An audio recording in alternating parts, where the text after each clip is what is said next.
Hello everyone, welcome to the Secrets of the Moon chart. This is known as Chandra Lagna in the Vedic system, where you see your birth chart from the position of the moon. This chart is so important to understand your destiny on this planet. It can never be underestimated. I have all the techniques you need to read this chart and some great example charts also. So if you're new to my channel, don't forget to sub below, and if the video is good for you, give it a thumbs up. Let's begin. Why is it then, everybody, that we should turn our chart around and read it from the moon, especially when we have an ascendant? This is because the moon is one of the most important markers for our destiny. Many of you already read your transits, don't you, from the moon? This is known as Gochar. And in the ancient Vedic system, transits for the moon are actually shown to be the most accurate.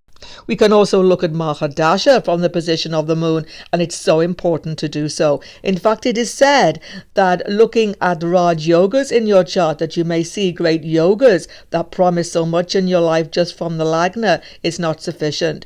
If they're not supported from the moon chart, very often they do not fructify.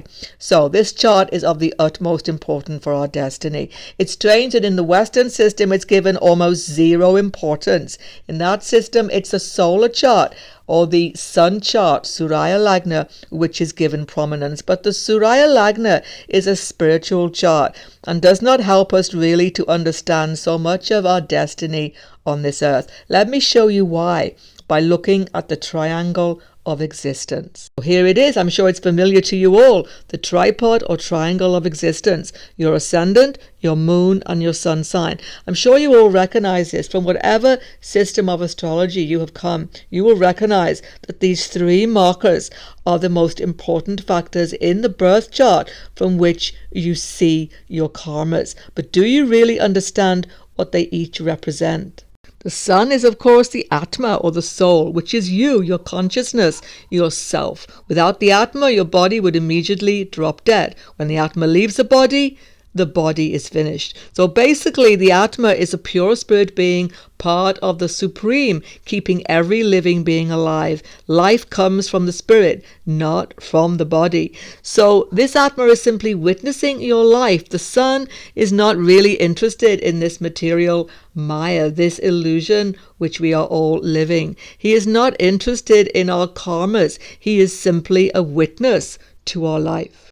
The ascendant, of course, is your body. It's the first moment you took breath on this planet, and you started your life as an individual living being, going along the path of your destiny, which is set from the ascendant. It is your intelligence also. Why? Because ascendant is head, containing your brain. It is your intellect, your logic, to make decisions along the path of your life. And what is the moon? The moon is manas. Roughly translated, it means the mind, or the Maya of material existence. And so actually, when you think about it, what is your mind always thinking about? What is your mind concerned with? With your life on earth. So the moon is actually representing everything which is happening to you. It's your life itself. The moon represents the fourth house in the chart, Cancer, in the natural zodiac, our home and our sense of happiness. So our life on earth and everything we are doing to adjust, to make things work for us on this planet, to deal with our problems, it's not just in our mind. It's only in our mind because it's what's happening. I hope you get that. It's on your mind because it's real, right? It's happening. So everything, absolutely everything about our life on earth, our emotions, our feelings, yes. But why do we have the emotions? Because of what's happening to us. So I hope I've made that clear. Your existence on earth, in its pure, most obvious sense, is shown from your moon. The moon, of course, represents a mother, and from the mother we get our body. It was formed in her womb.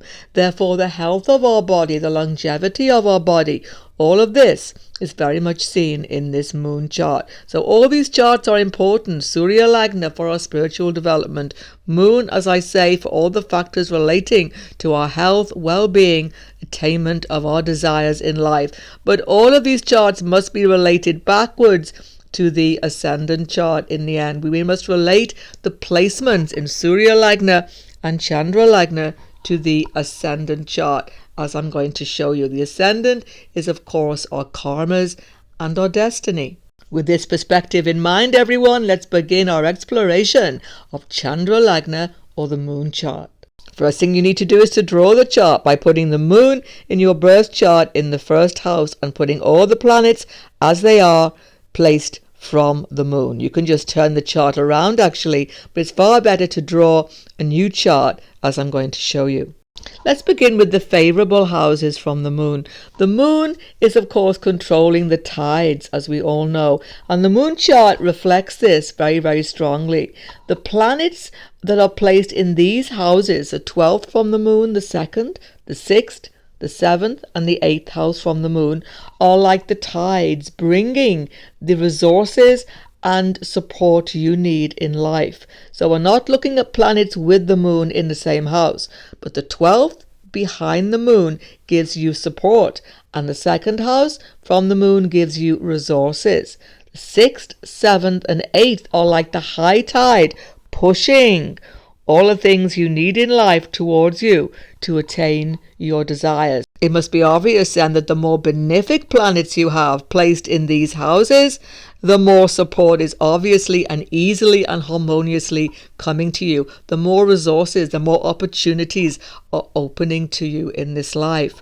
If you have malefic planets in any of these houses, they also represent opportunities, openings to you, but they're not always harmonious, and the people involved are not always easy to deal with. Let's look at this in more detail, specifically of the 12th and 2nd house to the moon. These two houses are providing like a big hug to the moon itself and are most important in how we feel supported in life. As I've said, both the benefics and the malefics, when placed in these houses, are providing support to the moon. But there are 3 planets specifically that we are not looking at in the 12th and the 2nd from the moon. Those planets are the Sun, Rahu and Ketu. If they should be placed behind the moon or in front of the moon, 12th and 2nd, we don't count them as supporting the moon, because the Sun placed here would actually be a dark moon, and that is not supporting the moon. Rahu and Ketu are dire enemies to the moon. So exclude these 3 planets when you are judging the planets behind and in front of your moon. So if you have other planets in the 12th house to your moon, you have what is known as an Anafa yoga. This is giving you a very good personality, a personality which is pleasing to others. These planets can make you a good speaker, respected in all society, and actually you tend to get appreciation for your work. These planets can also support your health. The different planets, though, have a different factor. Like Venus here gives you support from females. You're a pleasing person in society. Women support you. Mars here can give you help from your brothers. They can have your back, as it were. Jupiter, you get support from teachers, gurus. Mercury from younger people, perhaps sister, or even when you are older, from a daughter. When you have planets in the 2nd to the moon, you have a Sunafa yoga. This means that you can be self-made. You work really hard. You get your own resources, but resources are also coming to you. It's a two-way street, I've seen. Mars in here, you work really hard, make your own wealth in life, but you may find that your brothers, Karaka, Mars, help you as well. If you've got Venus here, women give you resources, women support you, but still, Sunafa yoga is about you working hard. So Shani can be helpful here, gives you persistence, gives you patience. Jupiter gives you help from your teachers, gurus, but gives you wisdom. In fact, Jupiter in the 2nd house from the moon gives enormous ability to understand Shastra and spiritual understanding. When we have no planets in the 12th or 2nd to the moon, don't forget we don't count Sun, Rahu, Ketu. It's a Kemadruma yoga. People think it means poverty, but actually what it really means is that your mind, moon, is free from too much attachment, and therefore it actually gives peace of mind. But at the same time, this Kemadruma does give a certain lack of support, and so I'm going to give you a good remedy in a minute. But a really true Kemadruma yoga, where the moon is totally isolated, would be when there are no planets even with the moon in the 12th, in the 2nd, and in the 4th, 7th, and 10th from the moon, these are also empty of planets. So if you have a Kemadruma, whether a full-on or a lesser form, what you need to do is you need to look in your birth chart. Look at the 1st, 4th, 7th, 10th in your Lagna chart. Find the strongest planet there and make it super strong with remedy. This will heal this isolated moon. Now your personality, which is not a superficial thing here. The trines to your moon, the planets in the 1st, the 5th and the 9th to the moon are extremely important. They affect how you make decisions in life and how you choose the right path in life. So any planets with the moon affect your whole way of acting in society. Saturn makes you a bit withdrawn but serious and dependable. Jupiter makes you perhaps over-optimistic, over-expansive sometimes, but sociable. Venus brings many resources to you and many good friends as well. Mars with the moon can definitely increase your ability to earn and to gain in life. It can be a wealth-giving yoga. Mercury gives you extreme magnetism and communication ability and so on. So any planets with the moon increase your personality attractiveness in some way. But where you are more concerned about having planets actually are the 5th and 9th from the moon. What you don't want to see are malefics. You don't want Mars, Shani, and we are going to include Rahu, Ketu, or even the Sun in the 5th, 9th from the moon. Why? Because this is going to increase the difficulty of your personality in society. It makes you a difficult person to get on with, or when you have malefics in the 5th and 9th from the moon. Mars in these trines in the 5th, 9th house to the moon can make you aggressive. You can make quick decisions, but they can be wrong decisions. You need to try to have more patience. There's a lot of anger, which can disturb relationships when you have Mars in these houses. When you have Shani in the 5th and the 9th to the moon, it brings depression into your life. It brings your mood, the moon, right down.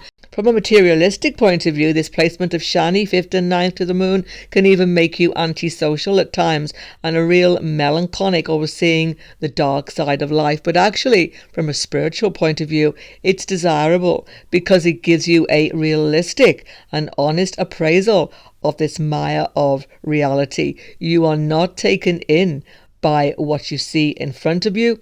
You know the spiritual truth behind it.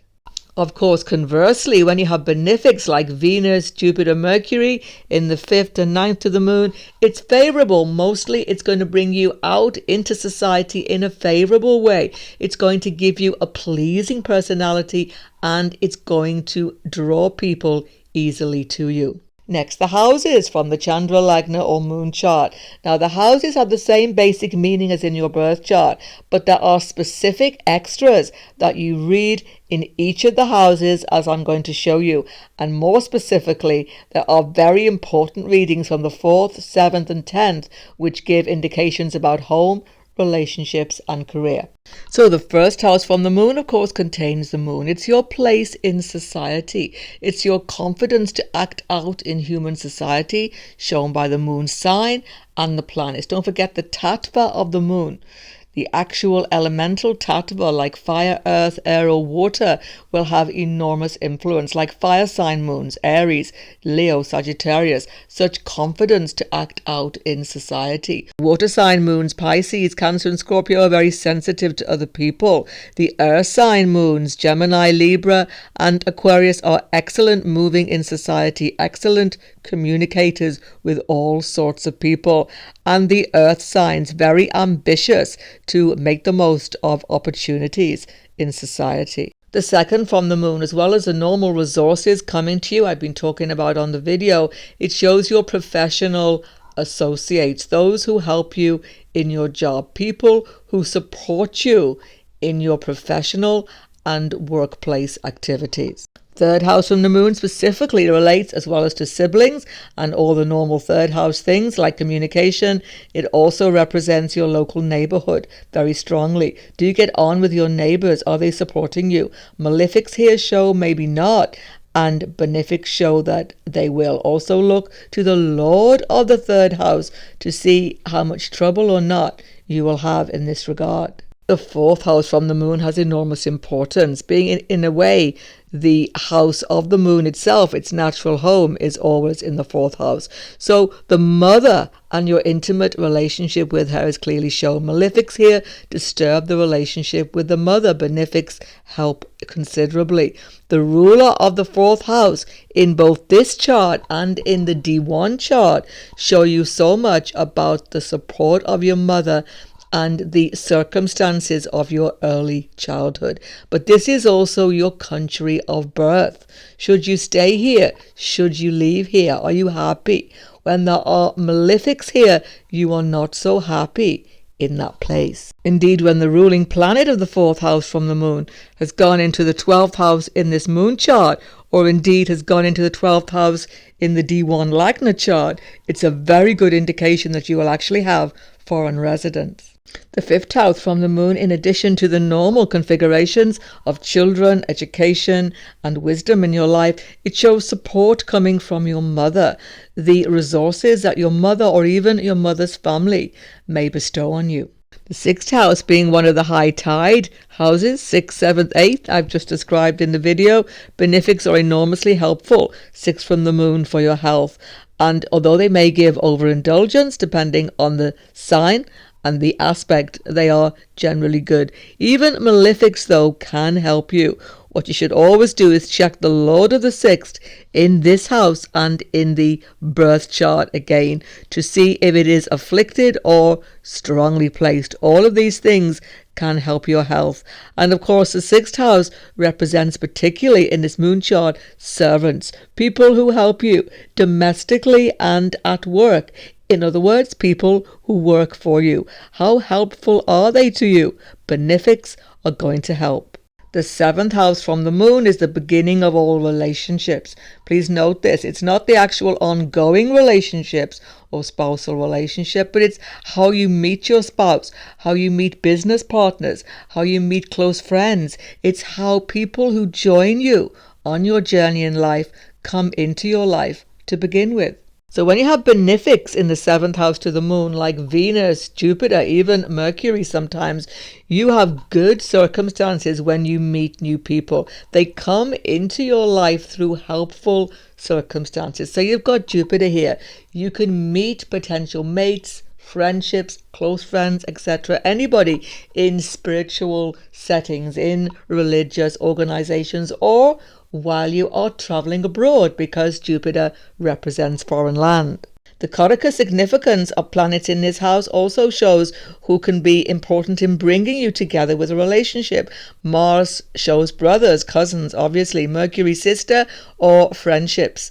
In this way you can judge. What you should also see, though, is the Lord of the seventh house. The Lord of the seventh house, by placement in the moon chart itself and in the D1, will show you the circumstances where you can meet a partner. So Lord of this seventh house in the 11th, network circles, and Lord of the 7th in the 5th, 9th, educational circles. Lord of the 7th, 4th house in your home.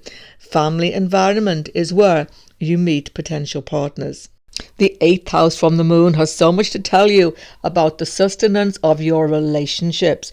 It's how successful they will be financially and how much security they give you. Malefics here can be tricky. Benefics are helpful.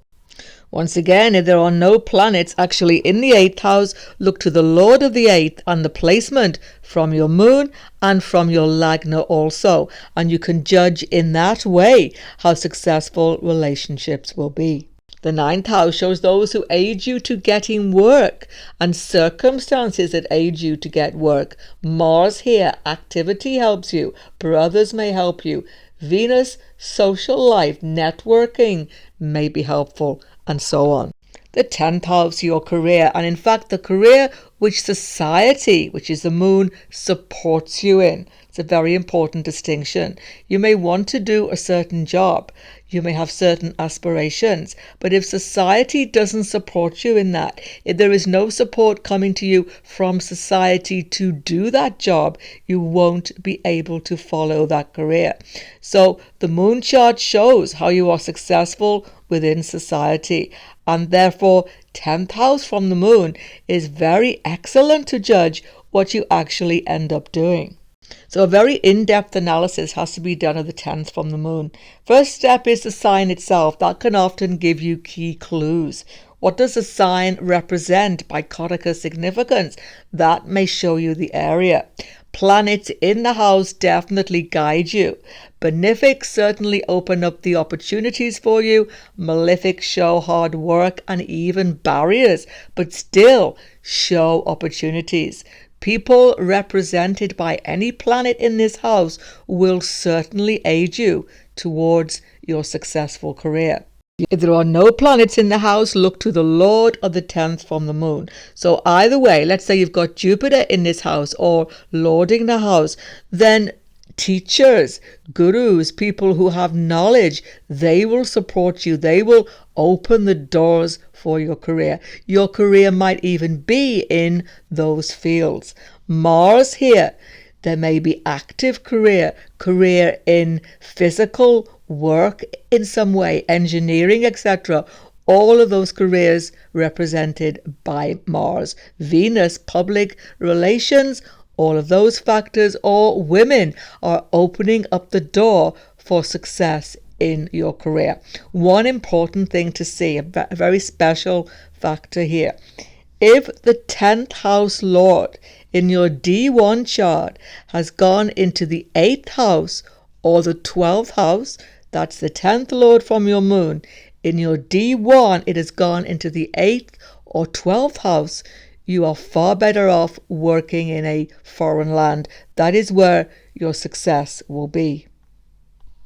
In other cases, the position of the 10th house lord in the D1 chart will also give you strong indications of what you should do for a living, taking the significance of that house. For instance, if it's in the 5th house of your D1 chart, then teaching education could be a good career. Working with children, mentoring people would be excellent for you, and so on. Planets in the 11th house from the moon show how much you earn, your income, and how it increases over time. And they also indicate very strongly how many jobs you will have. Are you always moving job? Mars here or ruling the house might indicate that. Shani, ruler or in the house, a long time to find what you really want to do, but when you find it, you stick with it. And this can be favorable for a continual increase in income because Shani always does well in the 11th house. The 12th house to your moon can definitely relate to foreign lands and a certain amount of expenses in your life. But overall, it's a favorable house, as I've said, having the back of the moon supporting the moon. It specifically represents your close family and those who intimately support you. Very importantly now, let's illustrate these techniques with some example charts. Funnily enough, they all happen to be of royalty, and 3 of them related. George VI, the King of England with his daughter Queen Elizabeth, and her grandson, Prince Harry. I'm also including Tsarina Alexandria, the last Empress of Russia. She, together with her husband, her son, and her 4 daughters, was brutally murdered. Let's begin, everyone, with Tsarina Alexandria of Russia, the last Empress of Russia, whose chart is most extraordinary, as I'm going to show you, but her fate was cruel. Herself and her 4 daughters, together with her husband, Tsar Nicholas II, and her son, were brutally murdered, shot and virtually bludgeoned to death in the basement of a house by the Communist Party during the Russian Revolution. The first thing I'm sure you can see is the packed first house of her chart. The Sun, the Moon, a new moon, Rahu, Mars, Venus and Mercury, all together. The moon in the first house therefore means that her birth chart becomes exactly the same as her moon chart. So do you notice though the parallel Shula yoga here? It's an arrow or spear yoga pointing directly at the first house planets. We do not include Rahu, Ketu, by the way. So planets in 3 signs only, Taurus, Cancer and Sagittarius, form this Shula Yoga. Here is the bow and here is the arrow directly at herself, including her moon. So some perilous situation is going to threaten her life, and not only her life but her husband, because Mars is husband, together with these planets, and all of her children as well, represented by Mercury. So her children, her husband and herself in this way faced a very karmic and difficult fate. Let's look at the Chandra Lagna then for Empress Alexandria, with the moon, of course, in the first house, exactly the same as the birth chart. The Shula Yoga is karmic and destined for her. But do you notice that there are no planets in the 12th and 2nd to the moon? This gives, of course, a Kemadruma yoga I've been discussing, with the empty 12th and 2nd to the moon. Not a pure Kemadruma because of the strong first house with the moon. And Ketu, the only planet in Kendra, strong in Scorpio, but bringing perhaps some unsavory people into her life, and showing that her husband has also got a difficult fate. The 2 empty houses surrounding the moon do give an isolation to her in the end. Don't forget, herself, her husband and all of her children, Mercury, were imprisoned in the end by the Communist Party. She was not a popular empress because of her introverted personality. It's clearly shown because the moon and the sun are actually combust together in a dark moon. She's very internalized person. She was extraordinarily religious, very devoted to her religion, and actually since her very tragic death she has been canonized by the Orthodox Christian Church as a saint. Let's look at the 10th house in this regard. Aquarius is here. Rahu and Shani are the dispositors of this. Now, Shani has gone into the 8th house, as I've shown you on the video. When the Lord of the 10th goes into the 8th house in the D1, and don't forget, she has Taurus rising, so this is also D1, 8th house, birth chart 8th house. It shows fame, fortune and good career success in foreign land. She was from Germany and she married the Tsar of Russia, so she certainly had that fortune in a foreign land. But the full picture can only be seen by looking at Rahu. Rahu is the other ruler of her 10th house Aquarius. It's gone into the 1st house with Mars, ruler of the 7th house. So her status is connected to her husband, clearly. But there is violence and difficulty. Rahu Mars is not an easy combination, often shows violence, and is the Maraka Lord of the 7th house. Looking at the planets opposing the moon, as it were, the tides coming towards the moon, we see Ketu and Shani. This is difficult. This shows difficult people coming into her life. Now, her husband, on the one hand, was not violent towards her, and they had a fairly satisfactory relationship. Shani in the 8th house showing steadfastness there, but not necessarily emotionally close. But Ketu clearly illustrates coming into her life some unsavory influence. Ketu in the very strong own sign of Scorpio represents, I would say, Rasputin here. During the last years of her life, her son Alexei was tragically ill with a completely incurable genetic blood disorder, and she turned to a charlatan priest by the name of Rasputin. Now, the influence of this man Rasputin on her, and indeed on her husband, during these last years of her reign was absolutely disastrous. He was supposed to be a pure spiritual man, but he was engaged in all sorts of nefarious activities. He was supposed to have magical powers. Of course, he had none of this. So she believed in him totally, but she was misled. Let's look at the transits now to Chandra Lagna at the time of the fateful murder, July 1918. At that time, Rahu and Ketu were in opposite signs to the birth chart. Ketu was transiting in the 1st house from the moon and indeed ascendant, and Rahu in the 7th house. Rahu's 7th house bringing danger from other people, from lawless people, which is Rahu, and Ketu is actually making her helpless. Moon and Ascendant also, and the husband, represented by Mars, is equally helpless, and her children, represented by Mercury. At the same time, Saturn has just completed the Sadi and entered into the third house from the moon. Normally it's a good transit of Saturn, not in this case, because it is setting off the Shula Yoga. Jupiter is the lord of the 8th house containing Saturn himself, and the house of death, of course, of sudden events. This third house represents the hand that pulls a trigger. Third house is hand. And of course, this was the bullet that went to her head. She was shot in the head. In complete contrast, let's look at Queen Elizabeth II of England, who has been very popular during her reign. She has the moon, as you can see, strong in the 7th house of her birth chart in Cancer. But let's turn it around and look at Chandra Lagna. The moon in Cancer is a very strong placement for the moon. It gives emotional resilience and a very sensitive nature also. Sometimes you don't see this aspect of Elizabeth II. Why? Because Shani is in the 5th house and Mercury in the 9th. These two planets in the trine houses to the moon, as I've shown you, are very important for personality. So Saturn gives a depressive attitude, a bit of a dark side of life to her that perhaps we don't see. She can have serious melancholic moments, but also it shows strong religious belief, traditional religious belief, which she has. But Mercury in the 9th house lightens this a lot and gives her good communication skills, also makes her quite fond of younger people. Now the moon is an isolated moon in a way, because don't forget there are no planets. Rahu doesn't count in the house behind and in front of the moon. She's a very strong personality, very resilient. She's not dependent so much on the support of other people. But now you might say, well, what about her long-lasting marriage to Prince Philip? Isn't that giving her support? It's giving her security, but not necessarily as much emotional support as you might think. That is shown by the chart.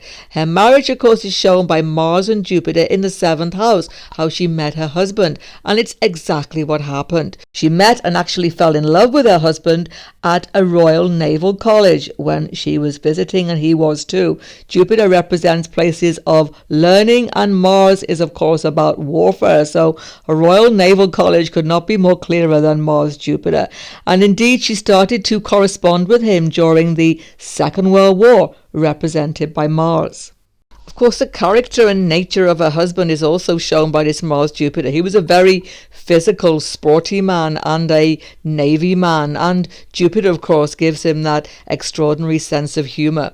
I've got his chart on one of my other videos. With the benefic Venus in the 8th house of the chart, indicating the success and longevity of her relationship. That is clearly shown. But nonetheless, I would say this moon is a very self-reliant moon indeed.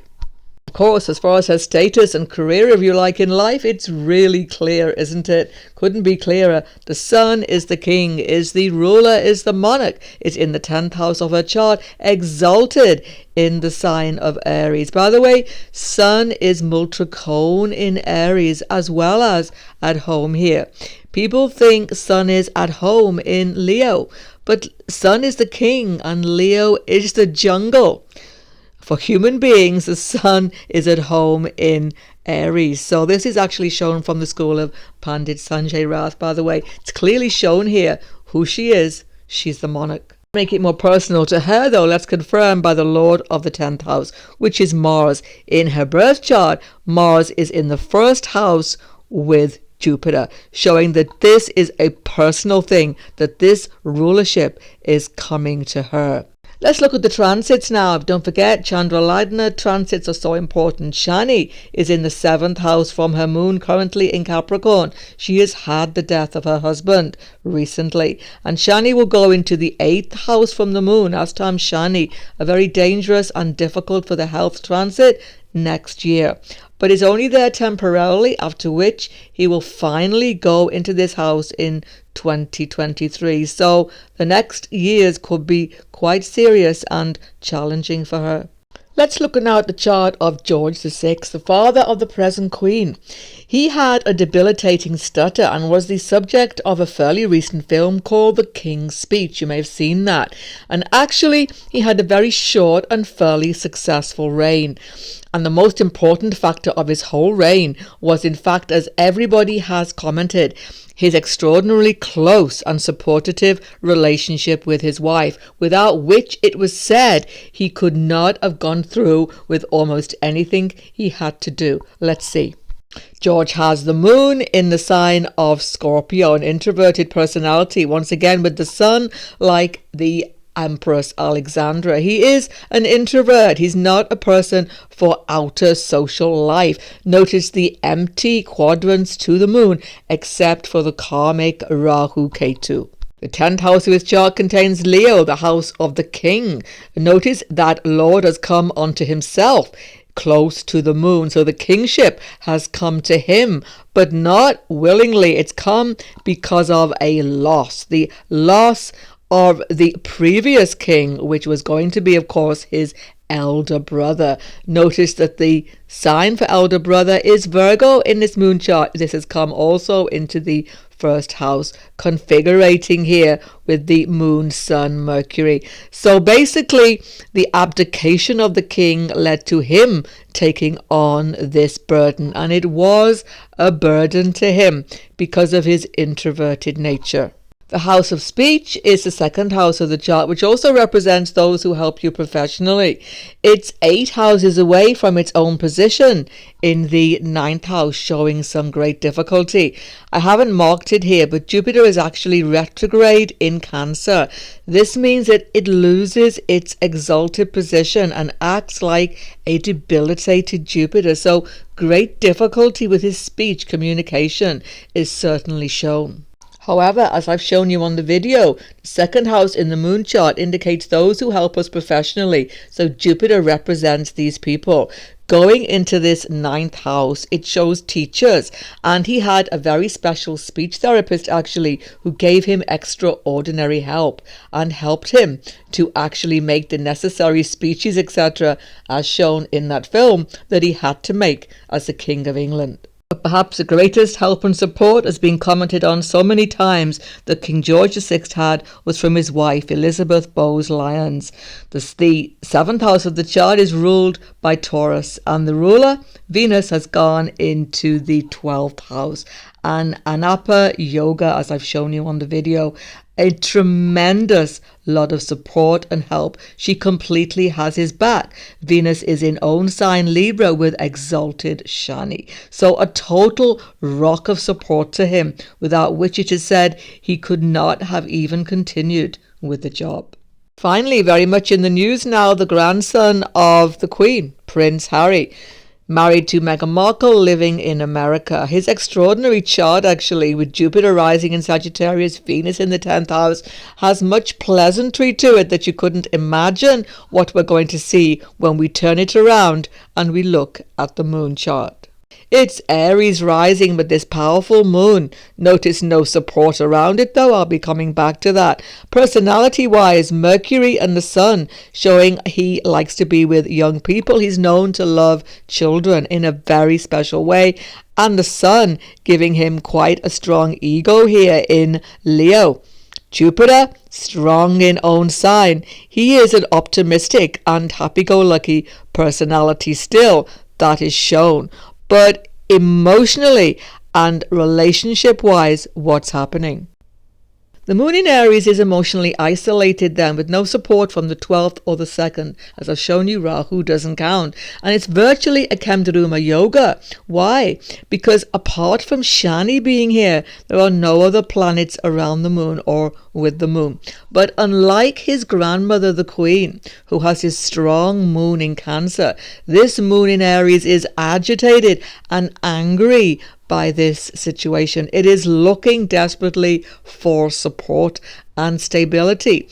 Don't forget, he lost his mother at a really early age. How can we see that? 4th house is mother, and ruler is, of course, moon. Moon is having a mutual aspect with Saturn, showing the loss of the mother. But the question on everybody's mind seems to be, is he getting support from the relationship? Saturn shows a serious partner, someone who is ambitious, maybe providing stability, but a little cold is what is shown by Saturn. In Libra, even stronger so. So how did he meet Meghan Markle? Saturn should show us that. Harry was formally introduced to Meghan by a mutual friend, and this is clearly shown in the chart because the mutual friend is coming from the 11th house. Saturn rules 11th house and actually is in the 11th house in the birth chart also. The question is about the stability of the marriage. We have to look at the 8th house from the moon, as I've shown you. Mars and Ketu is there. This is not really fortunate, having malefics here. It gives anger and disturbance in the marriage, and Ketu shows some sort of loss there. So we'll have to see how it's going to pan out, but it's looking quite stressful for him. How can we judge his career and status from the moon chart? Capricorn, ruled by Saturn, is his. Very simple. Only Saturn is the ruler. It's gone into the 7th house in the moon chart, the house of marriage. So his career is linked strongly to his marital partner or to a business relationship they are having, and they do run a business together. Saturn is also the lord of the 11th house, humanitarian work, and once again in the D1 chart, Saturn is in the 11th house of humanitarian work. Of course, the 11th and 7th house, so strongly implicated in his career and status, represents business and profit factors also. So that will also be a clear thing. Do notice, please, that Shani is currently transiting from the moon chart in the 10th house of Capricorn. This is not favourable for his career. There are many ups and downs until Saturn settles in the 11th house into Aquarius, which will start next year but not finally occur until 2023. Check out the other videos in the series of Secrets in Astrology. If you're new to my channel, don't forget to sub below. Goodbye for now and God bless everyone.